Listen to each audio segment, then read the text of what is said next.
Oui, bien aimés dans le Seigneur, ce soir nous allons parler de la femme. Et nous prenons comme titre, comme thème, nous voulons parler de la femme et nous voulons dire femme, tu peux étonner. Tu peux étonner dans ce monde. Pourquoi? Parce que Dieu a toujours utilisé la femme comme une ressource à travers les générations pour faire des choses. Dieu a utilisé la femme, comme nous le savons. Des femmes comme Anne qui était stérile, elle a eu des enfants, des femmes comme Marie qui a porté dans son sein le Seigneur Jésus-Christ. Nous voyons beaucoup de femmes à travers la Bible et nous voulons dire aussi aujourd'hui à toi ma soeur, à moi qui suis une femme, que je peux étonner, que Dieu veut encore utiliser la femme aujourd'hui pour faire des choses. Et pour cela, nous allons lire la parole de Dieu. Nous allons lire dans l'évangile de Luc. Luc 24, nous allons lire à partir du verset 22 à 24. Nous allons faire une petite lecture. Nous lisons à partir du verset 22. Il est vrai que quelques femmes d'entre nous nous ont fort étonnés. S'étant rendues des grands matins au sépulcre et n'ayant pas trouvé son corps, elles sont venues dire aux anges que des anges leur sont apparus et ont annoncé qu'il est vivant. Quelques-uns de ceux qui étaient avec nous sont allés au sépulcre et ils ont trouvé les choses comme les femmes l'avaient dit. Mais lui, ils ne l'ont point vu. Voilà. Donc, dans ce texte, il s'agit des disciples d'Emmaüs. Les disciples, après la mort de Jésus-Christ, étaient vraiment dans une situation terrible. Et pour le lecteur de la Bible, les disciples étaient attristés parce qu'ils croyaient, comme nous lisons un peu plus haut dans ce texte, ils croyaient, ils disent, nous espérions que c'est Jésus qui devrait délivrer Israël. Mais voici 3 jours que nous ne savons pas ce qu'il est devenu. Mais dans cet épisode où ils sont sur le chemin d'Emmaüs, un homme leur apparaît, ils ne savent pas que cet homme c'est Jésus-Christ lui-même. Et ils disent au Seigneur, voilà, il y a des femmes qui nous ont étonnés.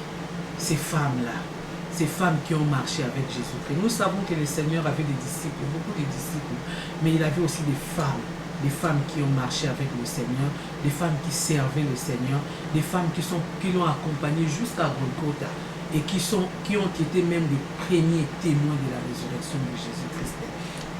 Et ces femmes-là ont étonné les disciples, nous le voyons dans ce texte. Qu'est-ce qui a fait cela? Nous voulons parler particulièrement d'un seul cas aujourd'hui. Nous parlerons de Marie de Magdala, de cette femme dont la Bible parle. Chaque fois que la Bible parle de Marie de Magdala, souvent la Bible ajoute que c'est la femme de laquelle étaient sortis 7 démons.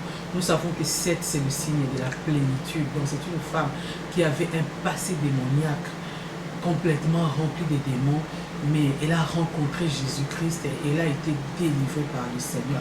Je veux te dire, ma soeur, que tu ne peux pas t'arrêter sur ton passé. Nous voyons cette femme, si elle s'était arrêtée, si elle avait dit que non, moi j'ai été démoniaque quand même, tout le monde sait que j'avais 7 démons et que le Seigneur m'a délivré. C'est une femme qui n'allait pas faire les exploits qu'elle a fait avec le Seigneur. Mais c'est une femme qui a cru, qui a été délivrée et qui ne s'est pas arrêtée à son passé. Elle a marché avec le Seigneur. Elle a su que Jésus l'aimait. Jésus aimait Marie de Magdala et après sa délivrance, c'est une femme qui a marché avec le Seigneur. Elle a accompagné. La Bible nous dit qu'elle servait le Seigneur bien-aimé. Une fois que nous avons rencontré le Seigneur, nous devons le servir. Nous ne devons pas nous arrêter seulement à dire que voilà, nous l'avons reçu, ça suffit. Non. Nous voyons cette femme, elle a suivi le Seigneur, elle a marché avec lui, elle a persévéré. Et après la mort de Jésus-Christ, le jour où ils sont partis, les femmes sont parties très tôt le matin dans le sépulcre pour voir le corps du Seigneur. Le Seigneur s'est montré à ces femmes-là. Le Seigneur était déjà ressuscité.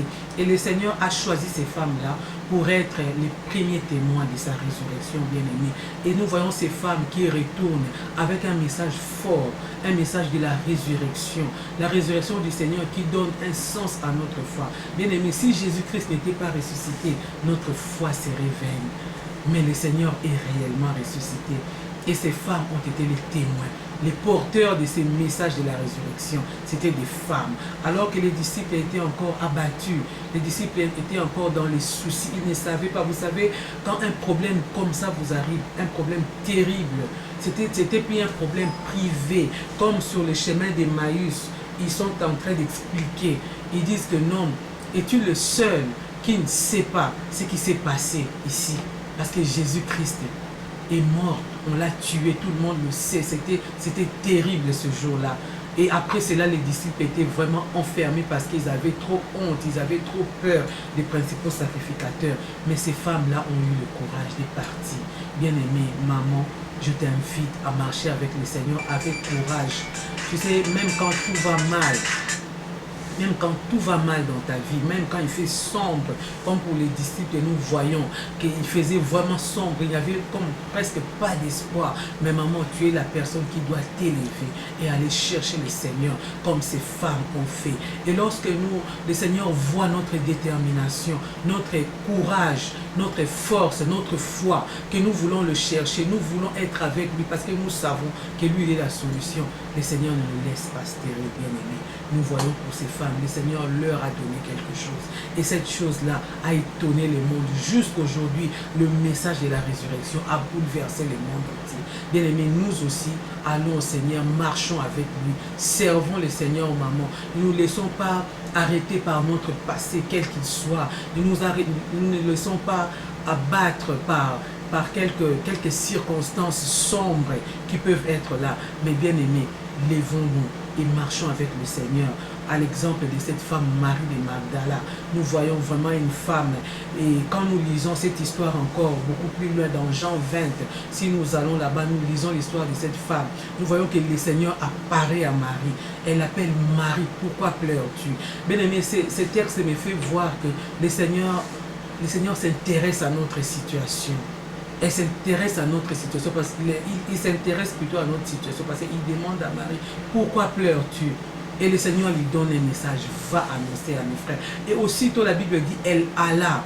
C'est l'obéissance, bien-aimée. Si nous avons rencontré le Seigneur, si nous marchons avec lui, si nous persévérons, si nous ne nous arrêtons pas sur notre passé, si nous continuons à le servir et si nous obéissons aux ordres que le Seigneur nous aide, le Seigneur va nous donner quelque chose, comme il a donné à Marie. Il va donner un message. Et pour toi, ma soeur, Dieu peut te donner aussi un message particulier qui peut bouleverser le monde autour de toi. Il peut te donner un cadeau, un don. Nous voyons des femmes qui se distinguent dans tel ou tel autre domaine, bien-aimé.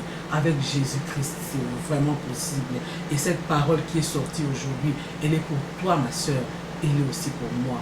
Et je vais prier avec toi, ma soeur. Je vais prier pour que le Seigneur t'aide à oublier ce qui s'est passé dans ta vie, à venir encore à ses pieds par la repentance, à chercher sa face, à demeurer avec lui, à marcher avec lui, jusqu'à ce que tu puisses expérimenter ta victoire. Je vais prier avec toi, ma soeur. Ferme tes yeux et nous allons prier ensemble. Nous prions. Éternel, notre Dieu et notre Père, nous te disons merci parce que tu nous aimes. Tu aimes les femmes. Tu nous as choisis, Seigneur, depuis le début du monde. Seigneur, tu as choisi des femmes et tu as marché avec elles et tu as fait voir ta gloire à travers les femmes. Aujourd'hui encore, Seigneur, tu jettes ton regard sur moi et tu jettes ton regard sur ma soeur parce que tu veux l'utiliser pour changer la situation autour d'elle. Merci, Seigneur. Maintenant, Seigneur, je viens me confier à toi. Maintenant, Seigneur, je viens te confier ma soeur. Je ne connais pas son problème, mais toi, tu connais son problème. Éternel, mon Dieu, je te demande d'étendre ta main sur elle et de la bénir, de lui donner la force de marcher avec toi et de recevoir, Seigneur, ce que tu as prévu pour elle, pour qu'elle puisse expérimenter la victoire que tu donnes à tes enfants. Merci, Seigneur, pour la victoire que tu nous donnes ce soir, dans le nom de Jésus-Christ, notre Seigneur. Amen.